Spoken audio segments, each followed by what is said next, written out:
November 2006. The heavy steel roll-up door clattered shut. The last delivery truck pulled out of the Winchester lot, leaving a 65-year-old Art Deco masterpiece in dead silence. The heartbeat of a town had flatlined. Decades earlier, this building was a gleaming theater of modern industry. Behind colossal glass windows, tens of thousands of Coca-Cola bottles danced on assembly lines daily, a synchronized, sparkling ballet staged for the entire town. It was a proud cathedral of American capitalism. Today, that magnificent glass reflects only an empty, dust-choked warehouse. The complex machines ripped out. The proud local workforce entirely erased. How does a monument engineered to last for generations end up discarded? How did this architectural temple become a victim of the very industrial machine it helped build? The answer lies in the ruthless evolution of mass production.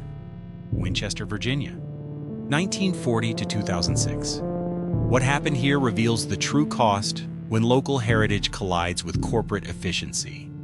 In the waning months of 1940, the American landscape was undergoing a profound psychological and physical transformation.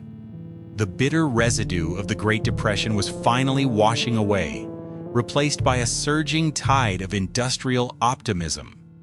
Across the country, towns and cities were laying bricks and pouring concrete to build a future defined by efficiency, hygiene, and mechanical perfection.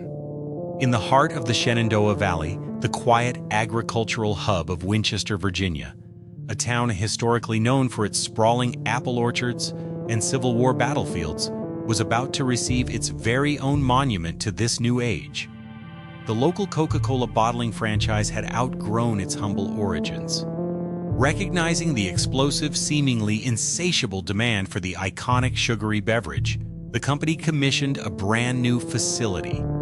But they did not just want a utilitarian warehouse to store syrup and glass. They wanted a physical manifestation of their dominance. They wanted a statement. To execute this vision, they turned to the architectural principles of Art Deco, specifically the streamlined modern style, which had swept through American design in the 1930s and 40s. The building that began to rise at 1720 Valley Avenue was unlike anything the historic town had ever seen. Designed by the esteemed architectural firm Davis & Platt, it was a striking departure from the grim, smoke-belching brick-and-mortar factories of the 19th century. This new plant was a masterpiece of reinforced concrete and blonde brick, accented with sleek geometric cast stone detailing and ribbons of translucent glass block. Its facade featured sweeping aerodynamic curves that made the stationary building look as though it were moving forward at high speed. It was designed to look like a machine itself, clean, precise, and unstoppable. When the Winchester Coca-Cola Bottling Works officially opened its doors in 1941, it immediately became a focal point of intense civic pride. For the local residents, the arrival of this gleaming, state-of-the-art facility felt like an anointing. It was a signal that their quiet valley town had fully arrived in the modern, industrialized world. The building stood proudly along the bustling Route 11 corridor, a beacon of progress that promised steady jobs, local prosperity, and a connection to a brand that was rapidly becoming a global superpower. However, the most defining and revolutionary feature of the Davis & Platt design was not the blonde brick or the aerodynamic curves. It was the glass. In an era when most manufacturers deliberately hid their loud, grimy, and often dangerous operations behind thick walls and heavy steel doors, the Winchester Coca-Cola plant did the exact opposite. The architects installed colossal, curved plate glass windows that dominated the front facade of the building. This was not a mere stylistic choice. It was a brilliant, deliberate piece of corporate theater. Through these massive transparent panes, the entire manufacturing process was put on permanent public display. Passers-by, children walking home from school, and families out for a weekend drive could stand on the sidewalk and look directly into the immaculate heart of the factory. They stood mesmerized as they watched a sparkling, synchronized, mechanical ballet. Tens of thousands of sterilized glass bottles marched in perfect, rhythmic synchronization along gleaming metal conveyor belts. Observers could witness the exact hypnotic moment. The dark, sweet syrup was perfectly blended with carbonated water. They could see the precise, lightning-fast mechanical strike of the capping machine sealing the iconic contour bottles. The workers inside were not treated as mere laborers hidden away in the dark. They were presented as technicians in a laboratory. Dressed in immaculate, crisp white uniforms, they moved with purpose and precision, actively participating in a performance staged for the town. This radical transparency served a vital dual purpose. First, it provided undeniable visual proof of the product's absolute purity and hygiene, a major psychological selling point for consumers in the mid-20th century, who were increasingly concerned with food safety. Second, it elevated industrial mass production from a gritty reality into a mesmerizing public spectacle. The Winchester plant was the industrial equivalent of a cathedral. Instead of stained glass, it used clear plate glass to inspire awe and absolute faith in the American dream. It manufactured not just a soft drink, but an unshakable trust in the future. Yet this beautiful architectural transparency carried a hidden weight. By putting the heart of the factory on a literal stage, based on the designers inadvertently ensured one tragic reality. When the gears of progress eventually shifted and the golden era of local bottling came to an end, the entire town would have a front-row seat to the collapse. As the shadow of World War II receded and the American economy entered an unprecedented golden age, the Winchester Coca-Cola bottling plant transformed from a shiny architectural novelty into the beating industrial heart of the Shenandoah Valley. The 1950s brought an explosion of suburban growth, highway expansion, and consumer optimism. In this rapidly modernizing landscape, the blonde brick building at 1720 Valley Avenue was no longer just manufacturing a soft drink. It was supplying the liquid soundtrack to post-war small-town life. At the center of this thriving ecosystem was a dedicated local workforce, under the watchful stewardship of plant manager Ellis Harbaugh. Under Harbaugh's leadership, the plant functioned with the disciplined precision of a military unit and the warmth of a family business. More than 20 full-time plant operators, mechanics, and administrative staff manned the interior, while a fleet of route delivery drivers became the public face of the brand across northwestern Virginia. Every morning at 6 a.m., the silence of Valley Avenue was broken by the ignition of delivery truck engines. Drivers dressed in sharp, dark green uniforms with polished brass buttons and embroidered Coca-Cola patches conducted their daily vehicle checks before rolling out onto Route 11. These drivers were local figures in their own right. They knew every mom-and-pop general store owner in Berryville, every diner proprietor in Strasburg, every concession, stand manager at high school football stadiums, and every soda fountain counter clerk in Front Royal. The distribution network was a logistical web that tied the rural communities of the valley together. On hot summer afternoons, the yellow and red delivery trucks were a ubiquitous sight along the winding country roads, their open-sided beds stacked high with wooden crates filled with cold, heavy contour glass bottles. For the residents of Winchester and the surrounding countryside, seeing those trucks was a comforting daily reassurance of stability and small-town American prosperity. Inside the plant, the daily rhythm was relentless. The sensory experience was overwhelming. The sharp, sweet smell of concentrated syrup blending with carbonated water. The rhythmic clink of glass bottles colliding on the stainless steel tracks. The hiss of high-pressure steam, sanitizing returned empties, and the heavy thud of wooden pallets hitting the concrete floor. At its peak, the facility was churning out tens of thousands of cases every month, operating at near-perfect efficiency. The plant was also deeply woven into the social fabric of Winchester. School field trips routinely brought wide-eyed children through the front lobby to gaze through the massive curved glass display windows. Local Little League baseball teams wore uniforms bearing the plant's sponsorship. During town parades, immaculate Winchester Coca-Cola trucks led the procession. The factory was not an abstract corporate entity managed by distant executives in Atlanta. It was operated and sustained by neighbors. For neighbors, however, beneath this golden era of local harmony, the seeds of a future crisis were quietly being planted. By the late 1950s and early 1960s, the very success that had made the Winchester plant a triumph began to strain its physical boundaries. The building had been engineered in 1940 for a specific level of regional demand. But as population density swelled and consumer demand for soft drinks doubled, the facility began hitting physical ceilings. Storage space for incoming raw materials and outgoing finished product became critically tight. The returnable bottle system, which required storing tens of thousands of empty wooden crates and returned glass bottles waiting to be washed and refilled, was consuming every square foot of floor space.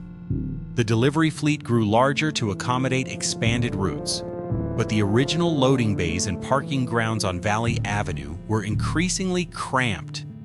Ellis Harbaugh and his team found themselves orchestrating a complex daily puzzle, constantly moving inventory and shuffling trucks just to keep the floor operational.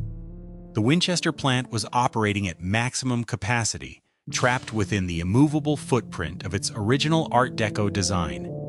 To keep up with an insatiable market, the facility would soon be forced to alter the very space that had made it iconic. By the dawn of the 1960s, the American consumer landscape had fundamentally shifted. The quaint corner stores and local diners that had defined the immediate post-war era were rapidly being eclipsed by a new retail phenomenon: the sprawling, fluorescent-lit suburban supermarket. Families were no longer buying Coca-Cola a few individual bottles at a time. They were purchasing heavy six-packs and large cartons to stock their increasingly ubiquitous home refrigerators. The sheer volume of soft drink consumption skyrocketed, transforming what was once a casual weekend refreshment into a daily household staple. For the Winchester Coca-Cola plant, this tidal wave of regional demand should have been an unmitigated triumph. Instead, it exposed a fatal, irreversible flaw in the facility's DNA. The architectural masterpiece at 1720 Valley Avenue had been conceptualized in 1940 as a boutique theater of industry. It was built for elegance, public display, and a steady, manageable pace of production. It was definitively not engineered for the brute force logistics of late 20th century mass consumerism. The primary culprit behind this emerging crisis was the very system that had sustained the plant for 2 decades: the heavy, returnable glass contour bottle. In this era, every single bottle sold was a borrowed asset. It had to be delivered, retrieved by the driver, hauled back to the plant, sorted by hand, sterilized in massive industrial washers, and finally refilled. As sales volumes doubled, the physical footprint required to manage this closed-loop system became paralyzing. Behind the gleaming glass windows of the production floor, a logistical nightmare was unfolding on a daily basis. Mountains of wooden crates filled with sticky, empty bottles began to swallow every available square inch of the warehouse. The once immaculate loading bays became congested, high-stress bottlenecks. Forklift operators found themselves engaged in a dangerous, high-stakes ballet, desperately trying to navigate narrow aisles that were never designed for such frantic, high-capacity traffic. The building was literally choking on its own success, bursting at the seams as the volume of glass threatened to crush the operation from the inside out. To alleviate this crushing pressure and stave off operational paralysis, corporate management made a desperate, pragmatic decision. In the mid-1960s, a major structural expansion was hastily commissioned to increase the facility's footprint. However, unlike the meticulous craftsmanship and artistic vision of the original Davis and Platt design, this new addition was purely, ruthlessly utilitarian. A massive box-like rear extension was grafted onto the back of the elegant Art Deco structure. Constructed with rigid cinder blocks, cheap corrugated steel, and flat tar roofs, this new warehouse space made absolutely no attempt to match the sweeping aerodynamic curves, the blonde brick, or the cast stone detailing of the main building. It was a crude, architectural band-aid, a windowless void designed solely to house raw materials, towering pallets of sugar, and the endless, overwhelming sea of returning glass empties. This awkward, mismatched physical expansion symbolized a much deeper and more profound shift in the company's operational philosophy. The new rear addition was completely hidden from the street, invisible to the public eye. It represented the exact moment the Winchester operation began transitioning away from the proud, transparent art of local bottling and toward the opaque, relentless demands of a high-volume corporate industry. The romantic era of the soda plant was ending. The era of the modern supply chain had begun. Inside the boardroom, the metrics of success were rapidly changing. Efficiency was no longer defined by the visual purity of the manufacturing process or the local pride of the workforce standing proudly behind the glass. It was now measured strictly by spreadsheet data, pallet counts, truck turnaround times, and fractions of a cent saved per ounce of syrup. The 1960s cinder block expansion bought the Winchester plant a temporary reprieve, allowing them to stack inventory higher and shuffle delivery trucks faster. But it did not solve the core mathematical problem that was looming on the horizon. The hard, inescapable truth was that expanding an outdated, landlocked facility in the middle of a growing town was inherently inefficient.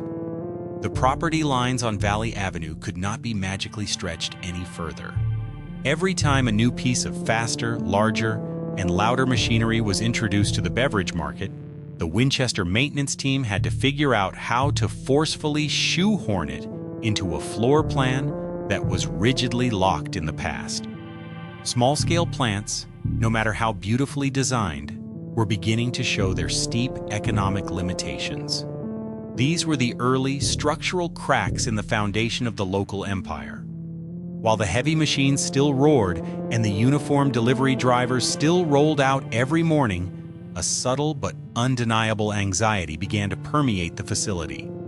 The local managers and veteran workers could feel the economic ground shifting beneath their boots. They were attempting to run a localized, small-town operation in an industry that was rapidly becoming obsessed with massive, centralized regional scale. The beautiful glass facade at the front of the building was still putting on a magnificent show for the passing traffic on Route 11. But behind the scenes, in the cramped and suffocating cinder block additions, the walls were quite literally closing in. The Winchester plant was no longer the undisputed king of the valley. It was a small, localized gear struggling to keep pace with a rapidly accelerating global machine. And as the decade drew to a close, that corporate machine was preparing to evolve in a way that would leave small-town bottlers entirely behind. As the 1960s bled into the 1970s, a new, ruthless philosophy began to sweep through the American manufacturing sector, permanently altering the landscape of the beverage industry. The buzzword in corporate boardrooms was consolidation. The era of the decentralized, locally operated bottling franchise, a model that had sustained towns like Winchester for over half a century, was rapidly drawing to a close. For decades, Coca-Cola's greatest logistical strength had been its localized footprint. By relying on thousands of small, independent plants deeply rooted in their respective communities, the company could deliver heavy glass bottles over short distances with remarkable efficiency. But as the national highway system expanded and consumer packaging evolved, the foundational math of the beverage empire was entirely rewritten. The heavy, returnable glass contour bottle, which had been the lifeblood of the Winchester operation, was suddenly facing an existential threat. The market was pivoting violently toward disposable aluminum cans and lightweight single-use plastic bottles. These new materials were revolutionary. They were shatterproof, infinitely lighter, and most importantly, they completely eliminated the expensive, labor-intensive process of retrieving, washing, and refilling empty vessels.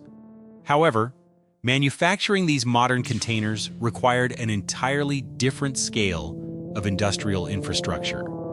The physical manifestation of this new era was the super plant. Corporate conglomerates began investing hundreds of millions of dollars to construct sprawling, windowless steel leviathans. Unlike the Winchester facility, which was woven directly into the fabric of a bustling town street, these new megafactories were intentionally isolated. They were built on cheap, expansive plots of land situated directly adjacent to major interstate highways designed for one singular purpose: maximum throughput. Inside these new behemoths, highly automated, computer-guided systems churned out millions of cans and plastic bottles a day. The deafening, synchronized ballet of the old glass lines was replaced by high-speed, sterile automation that required a fraction of the human labor per ounce of liquid produced. It was a marvel of modern engineering, but it was entirely devoid of the romance and community connection that had defined the golden age of bottling. In this aggressive new landscape of corporate gigantism, the concept of a small-town bottling works was no longer a point of pride. It was an anomaly. Against this backdrop of rapid industrial evolution, the Winchester plant suddenly looked dangerously antiquated. The very attributes that had once made the facility a local icon were now viewed by regional executives as glaring liabilities. Its prominent location on Valley Avenue, once a symbol of civic pride, meant the factory was completely landlocked by urban development, rendering further expansion impossible. Its reliance on a dedicated, localized workforce was suddenly seen as an unnecessary overhead expense compared to the automated super plants. Even the magnificent Art Deco glass windows, designed to showcase the magic of production, felt like a quaint relic of a bygone era to the suits in distant headquarters. The balance of power was shifting irreparably. For the first 30 years of its existence, decisions about the Winchester plant's future were made by men like Ellis Harbaugh, managers who lived in the Shenandoah Valley, sponsored the local baseball teams, and knew the names of their forklift drivers' children. But by the 1970s, the fate of the facility was being decided in distant boardrooms by corporate analysts who had never set foot in Virginia, let alone walked the concrete floors of the plant. To these corporate planners, the Winchester facility was no longer an architectural cathedral or a vital community organ. It was simply a dot on a regional supply chain map. And when subjected to the cold, unforgiving scrutiny of spreadsheet mathematics, the dot no longer made sense. The analysts calculated the cost per case of operating a small, aging glass line in a cramped facility versus the sheer volume output of a centralized super plant in a major metropolitan hub like Baltimore or Richmond. The numbers were not just uncompetitive, they were devastating. A profound, demoralizing tension began to settle over the Winchester workforce. The veteran mechanics, who had spent decades meticulously maintaining the complex glass-filling machinery, could read the writing on the wall.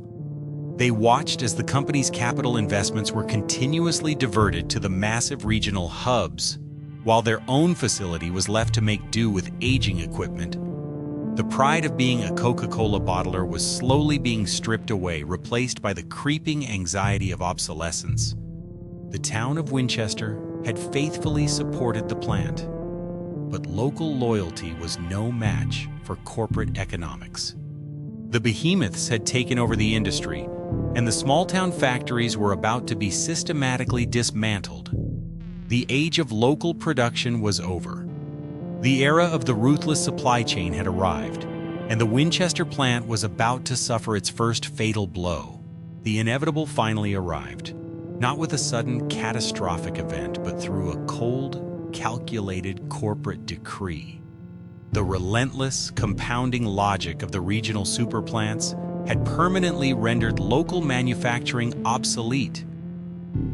Were obsolete current trend, and the Winchester Coca-Cola plant was officially stripped of its core function.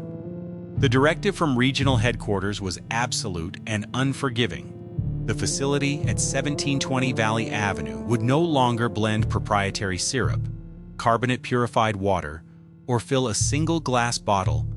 The very act of creation, the industrial heartbeat that had defined the town for decades, was to be permanently extinguished. For the veteran mechanics and dedicated line workers, the day the machines were officially shut down felt like a sudden, breathtaking loss of gravity. The rhythmic, deafening roar of the assembly line, a powerful, comforting sound that had vibrated through the reinforced concrete floors since 1941, spun down to a quiet, eerie mechanical whine, and then dissolved into total silence. It was a heavy, unnatural silence the building had never known.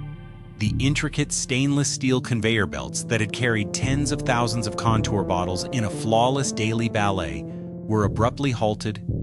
The heavy-duty industrial washers, which had hissed with high-pressure steam and scalding water for nearly 40 years, went ice cold. The distinct sweet aroma of concentrated syrup that had perpetually hung in the air began to fade, replaced slowly by the stale scent of dust and exhaust. What followed was a slow, agonizing mechanical autopsy. Corporate liquidation and engineering teams arrived from out of state to systematically dismantle the highly specialized equipment. The magnificent capping machines, perfectly calibrated to seal the iconic glass bottles at lightning speed, were violently unbolted from their foundations. Heavy steel wrenches, grinding saws, and cutting torches dismantled the miles of complex track and pressurized piping. This equipment was not being carefully packed for an upgrade. It was being eradicated. The intricate machinery was reduced to heavy metal carcasses, hoisted unceremoniously onto flatbed trucks by cranes, and driven away to be sold for scrap or cannibalized for spare parts at other facilities. The local workforce, men and women who had spent their entire adult lives mastering the idiosyncratic rhythms, the sudden jams, and the unique temperaments of these specific machines, were forced to stand by and watch as their life's work was torn apart. This was not merely the loss of machinery, it was the amputation of the facility's soul. The Winchester plant was fundamentally designed around the physical act of bottling. Its layout, its plumbing, its specialized electrical grids, and its very architecture were completely integrated with the production line.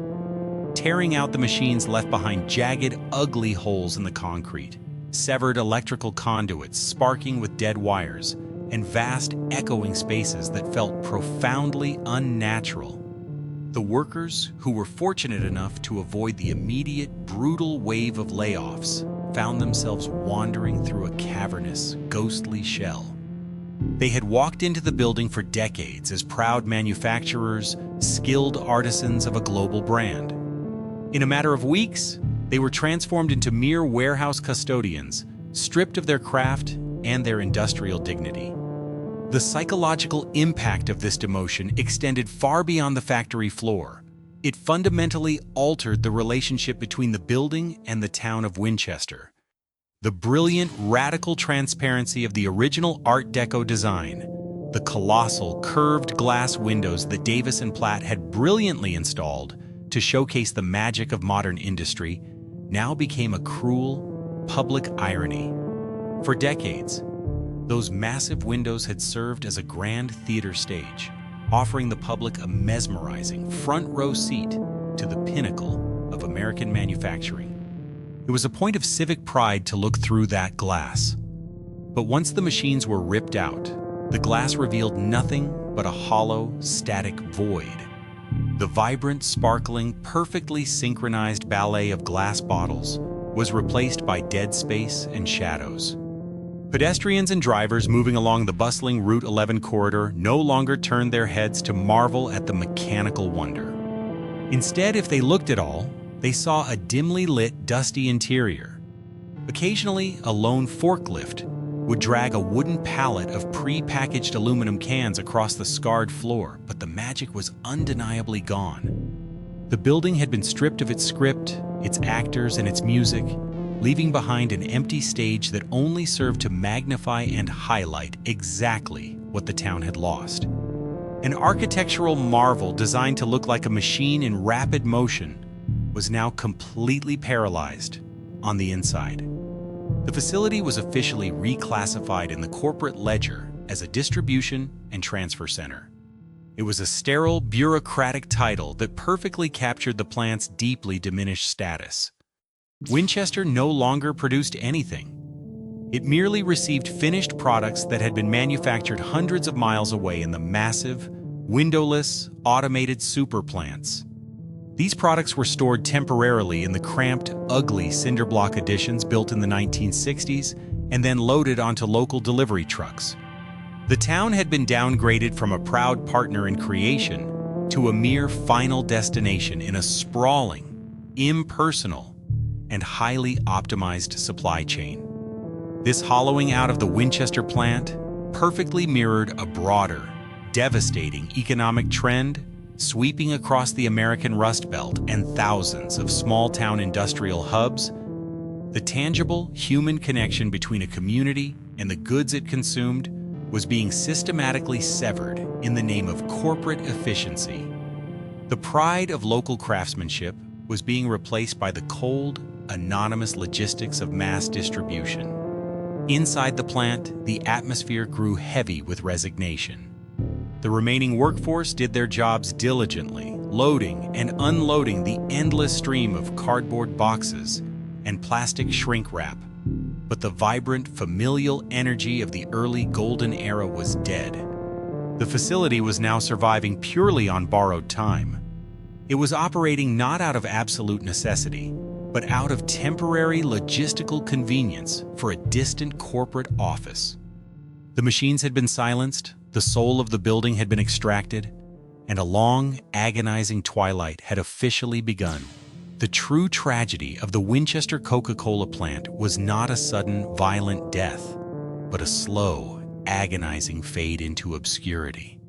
Following the complete removal of its specialized manufacturing machinery in the late 1970s, the facility entered a prolonged industrial purgatory that stretched endlessly across the 1980s and 1990s.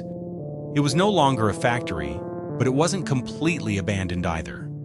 Instead, it existed as an industrial zombie, a mere transfer station surviving entirely on the geographic convenience of the Shenandoah Valley, rather than any intrinsic value of its own. The vibrant heartbeat of creation had been permanently replaced by the monotonous, sterile rhythm of regional logistics. To accommodate this downgraded status, the facility relied heavily on a high bay warehouse addition that had been hastily constructed in 1974.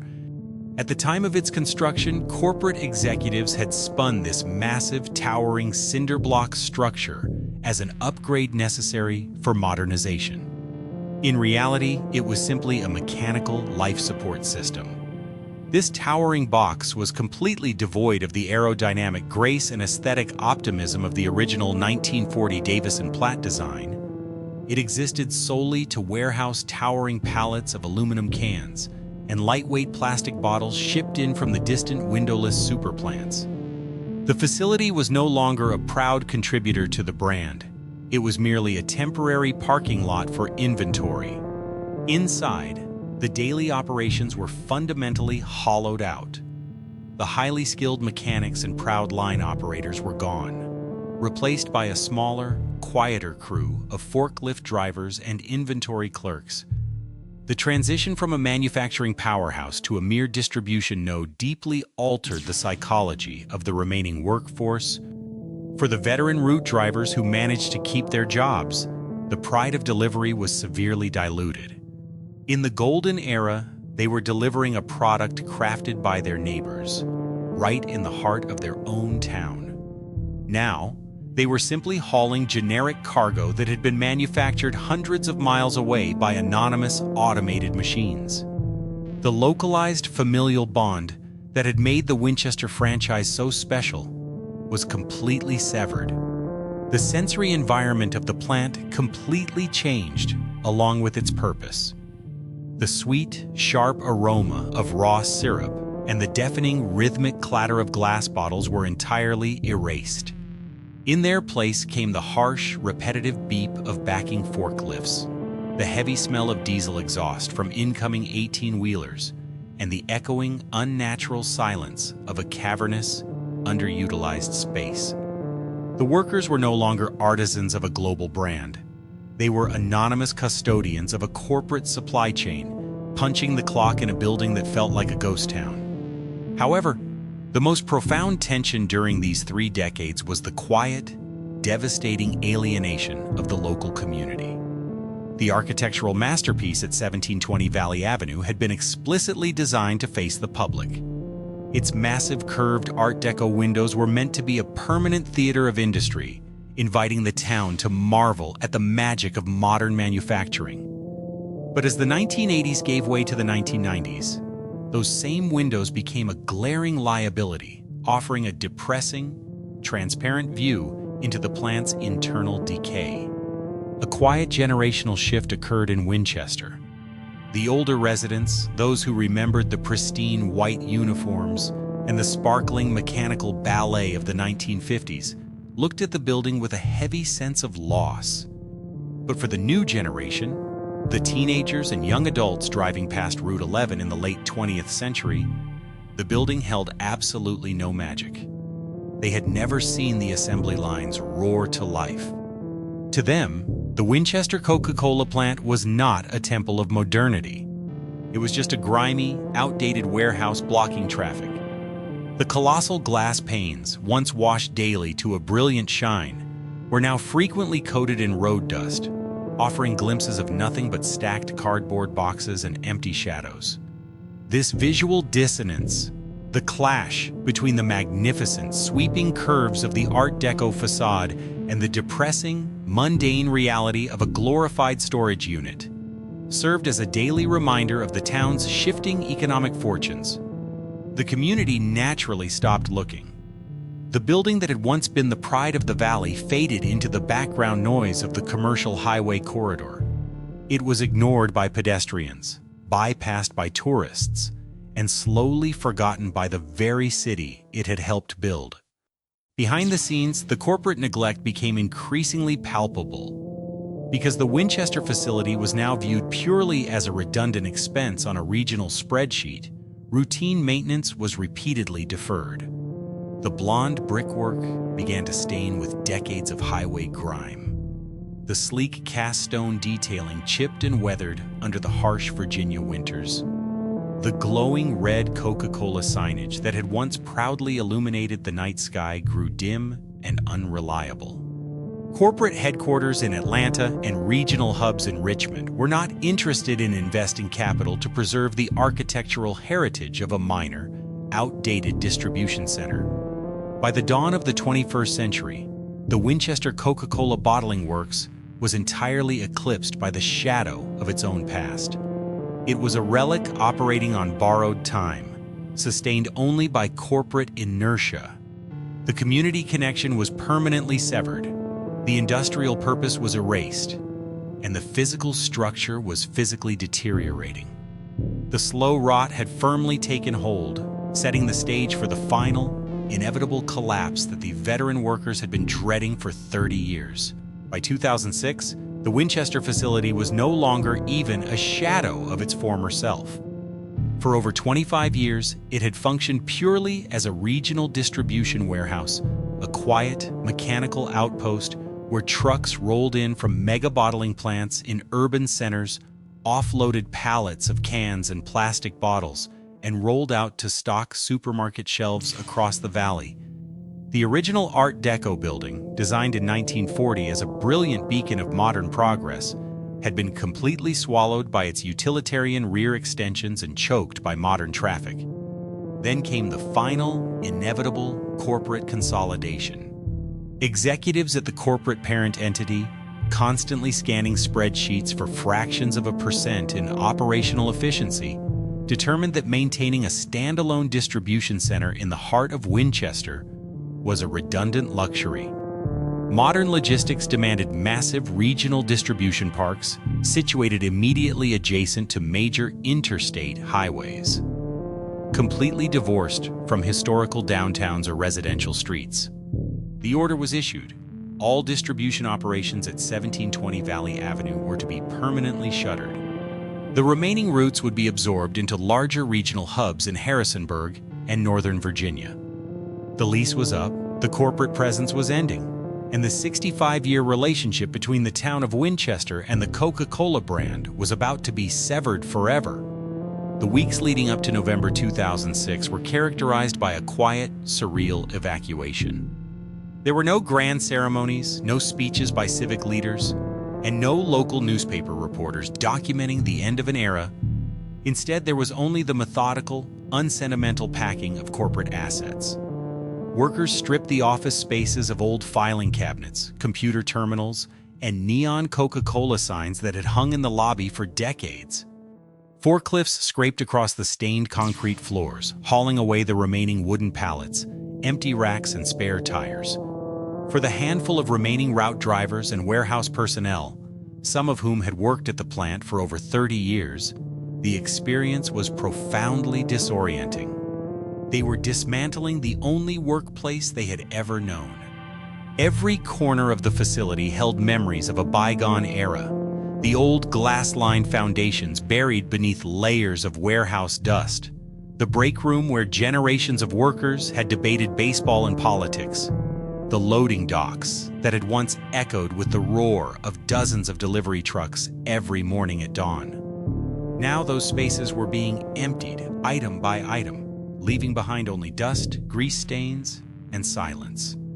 On a cold, overcast afternoon in mid-November 2006, the final chapter of the plant's industrial life was quietly written. The last remaining delivery truck, its yellow and red bay doors closed and locked, idled in the staging yard. The driver, a veteran of the local routes, climbed into the cab, released the air brakes with a sharp hiss, and pulled slowly out of the lot onto Valley Avenue. As the truck turned onto the main road and disappeared into the afternoon traffic, a remaining supervisor stepped to the side entrance. He pulled down the heavy steel roll-up door. The metal slats clattered together with a deafening metallic thud that echoed through the empty interior, and the padlock was clicked into place. The heartbeat of a town had officially flatlined. For the first time in 65 years, 1720 Valley Avenue was completely silent. There were no idling truck engines, no clinking bottles, no shouting workers, no hum of refrigeration units. The vast boneyard of asphalt behind the building, which had once held dozens of delivery vehicles and thousands of crates, was entirely empty. The magnificent Art Deco facade, with its sweeping aerodynamic curves, its blonde brickwork, and its massive curved plate glass windows, stood isolated along the highway. The glass that had once offered a transparent, thrilling view into the future of American manufacturing now reflected only the gray sky and the passing traffic of a world that had moved on. The closure was a micro-manifestation of a global industrial shift. In 1941, the plant had been built to celebrate the power of local production and small-town community integration. By 2006, it was abandoned because those very values were deemed obsolete by a hyper-centralized global economy. Winchester had lost its factory, its jobs, and its physical connection to an iconic piece of Americana. As night fell over Valley Avenue, the property was plunged into darkness. The glowing red Coca-Cola signs were switched off for the last time. The building was no longer a factory, nor a warehouse, nor a theater of industry. It was now an abandoned concrete skeleton, locked behind chain-link fences, left to rot in the cold Virginia air. Following the departure of the final distribution truck in November 2006, 1720 Valley Avenue entered a ghost-like existence. The vibrant energy that had defined the property for over 6 decades evaporated completely, leaving behind a stark, silent monument to industrial decay. Rain-washed, grimy windows obscured the empty interior where assembly lines once thundered. Weeds pushed through the cracks in the expansive asphalt staging lot, while rust slowly crept across the iron security gates and perimeter fences. The glowing red Coca-Cola signs were gone, leaving faded rectangular silhouettes on the blonde brick facade like scars from a removed medal. For the community of Winchester, passing by the structure was a daily, sobering reminder of economic contraction. Across the United States during the late 2000s, thousands of similar mid-century industrial facilities were meeting swift, violent ends. As manufacturing migrated overseas or consolidated into regional megaparks, small-town factories became speculative real estate targets. The standard fate for an abandoned industrial building in a prime commercial corridor was simple: demolition. Real estate developers routinely purchased these historic sites not for their architectural soul, but for the land beneath them, raising handcrafted brickwork and custom iron structures in a matter of days to make way for generic strip malls, fast food drive-thrus, or gas stations. The Winchester plant seems destined for the exact same fate. To an outsider or a purely commercial investor, the building appeared as an expensive liability. Decades of heavy industrial use, structural alterations, and the hastily constructed 1960s cinder block additions made the property a complex, intimidating puzzle. The roof required extensive repairs, the interior was stripped to bare concrete, and modern building codes presented formidable hurdles for any potential new commercial tenant. The wrecking ball hovered as an ever-present silent threat over Valley Avenue. However, a quiet resistance was forming within the local community. Architectural historians, local preservationists, and longtime residents refused to view the facility as mere industrial debris. They looked past the peeling paint, the dust-choked glass, and the utilitarian warehouse additions, seeing the building for what it truly was, an irreplaceable artifact of American design history. The streamlined modern curves, the custom cast stone detailing, and the sweeping plate glass front were recognized as a masterwork by Davis and Platt, a rare surviving example of how early 20th century industrial architecture sought to blend functional utility with artistic optimism. A dedicated coalition began a meticulous race against time to document the historical and cultural significance of the property. They combed through local archives, recorded oral histories from retired plant operators and delivery drivers, and cataloged the architectural integrity of the original structure.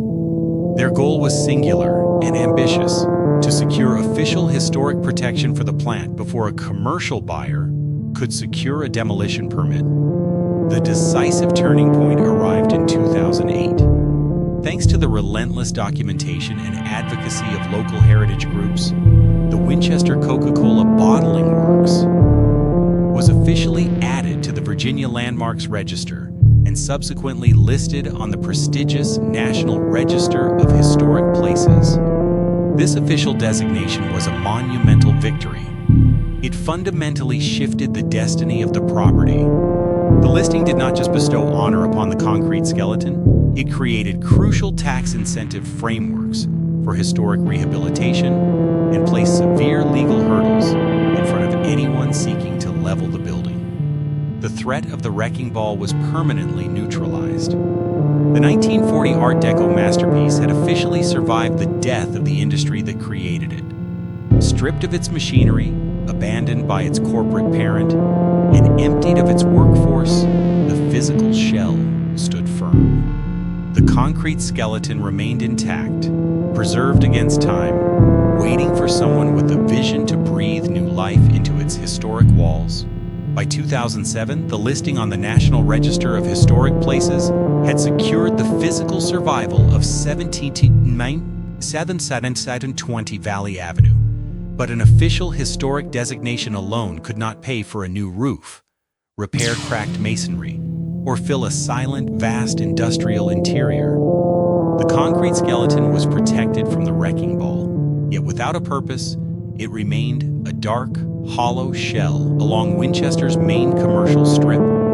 The critical challenge facing the town was no longer how to stop the building from being destroyed, but how to give an obsolete 20th century factory a meaningful reason to exist in the 21st century. The answer came not from another beverage conglomerate or an industrial logistics firm, but from local real estate visionaries at Scallon Properties. Recognizing that the era of urban manufacturing was gone forever, the developers saw an extraordinary opportunity in adaptive reuse. Where others saw an impossibly rigid concrete fortress with awkward floor plans, Scallon Properties envisioned a unique residential community, a high-end, historic loft complex that would preserve the building's soul while completely reimagining its function. The project, officially named the Bottling Works, was an ambitious, high-stakes architectural undertaking, converting a heavy industrial plant designed for assembly lines, heavy machinery, and truck freight into warm, comfortable human living spaces required surgical precision. The first major phase was an act of architectural liberation. Contractors systematically demolished the cheap, ugly, windowless cinder block expansions that had been hastily tacked onto the rear of the building during the 1960s and 1970s. By stripping away these utilitarian, suffocating additions, the original 1940 Davis & Platt footprint was exposed to the light once again. Next came the painstaking restoration of the building's iconic exterior. Master masons spent months hand-pointing the blonde brickwork, scrubbing away decades of highway grime and diesel soot, and restoring the sleek, aerodynamic, streamlined modern cast stone accents. The original damaged metal window frames were carefully re-engineered, and high-efficiency glass was installed into the massive curved openings at the front facade. The iconic relief details and geometric Art Deco embellishments were meticulously restored to their 1941 glory. The exterior was no longer a faded scar on the landscape. It was once again a triumph of design. Inside the building, the transformation was even more profound. Rather than hiding or covering up the structure's industrial past, the architects embraced it as the central design feature of the new residential lofts. The soaring interior ceilings, massive reinforced concrete columns, and exposed structural beams were integrated directly into the floor plans of the individual apartments. Where heavy industrial washing machines had once hissed with scalding steam, sleek modern kitchens with granite countertops and stainless steel appliances were installed. Where thousands of glass contour bottles had rattled along metal conveyor belts, polished hardwood floors were laid down for living rooms and bedrooms. The vast open spaces of the former bottling floor were subdivided into dozens of unique, light-filled apartments, each boasting an industrial chic aesthetic that celebrated the building's historic bones. The most dramatic moment of this rebirth centered around the colossal curved glass windows at the front facade, the very windows that had served as the theater of industry in 1941. During the plant's golden age, those windows offered the public a view of synchronized machines and workers in white uniforms.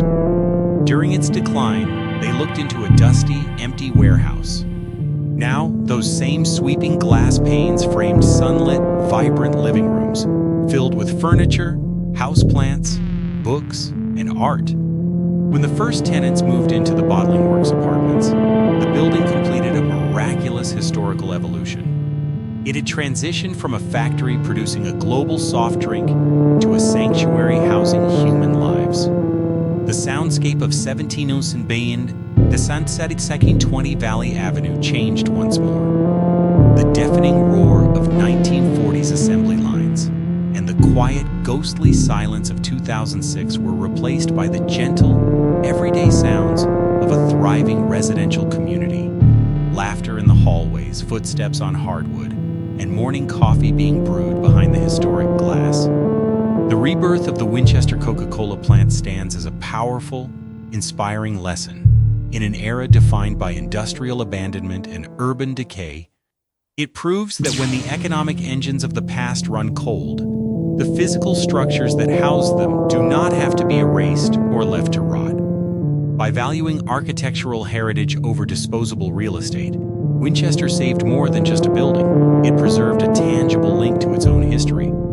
The Art Deco soda plant was reborn, not as a monument to corporate efficiency, but as a living, breathing home for generations to come. The story of the Winchester Coca-Cola plant is far more than a localized footnote in the history of a global beverage empire.